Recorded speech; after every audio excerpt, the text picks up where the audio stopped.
তা আমার প্রাইমারি স্কুলের মাস্টার মশাই খুব আমাকে পছন্দ করতেন, অমরেন্দ্রনাথ পাল। মানে কিরকম পছন্দ করতেন তার একটা উদাহরণ দিচ্ছি।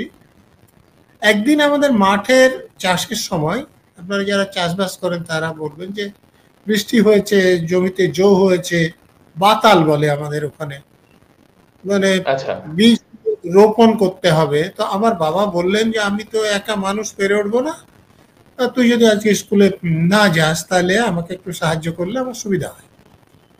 আমি স্কুলে যাইনি, বাবার সঙ্গে মাঠে কাজ করতে গিয়েছি। তো খানিক পরে দেখা গেল যে একটু দুপুর পর যে আমাদের গ্রাম থেকে একজন লোক এসে খবর দিলেন বাবাকে যে স্কুলের মাস্টারমশাই আমাদের বাড়িতে এসছে।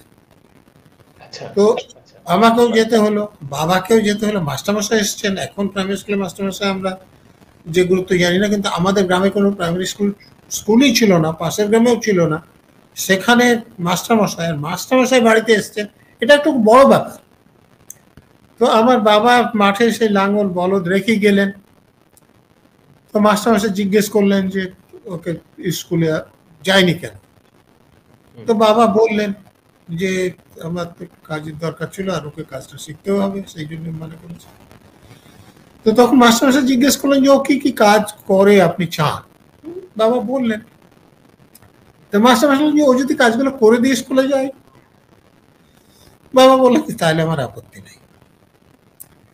তো ওই কাজগুলো করে দিয়ে যাওয়াতে আপত্তি না থাকতে বাবার যেটা বক্তব্য ছিল যে আমি একে যদি স্কুলে পাঠানো হয় তাহলে অন্তত মাস্টার বাড়িতে আসবে না, আর যদি না পাঠানো হয় মাস্টার বাড়িতে চলে আসবে, আমার কাজ তো দূরের কথা, বাবাও কাজ করতে পারবে না। অতএব হ্যাঁ, এটাই আসলে। তো এই মাস্টারমশাই না থাকলে আমার হয়তো পড়াশোনা হতো না। তো বাবা আমাকে এরপরে স্কুলে যেতে কখনো মানা করতেন।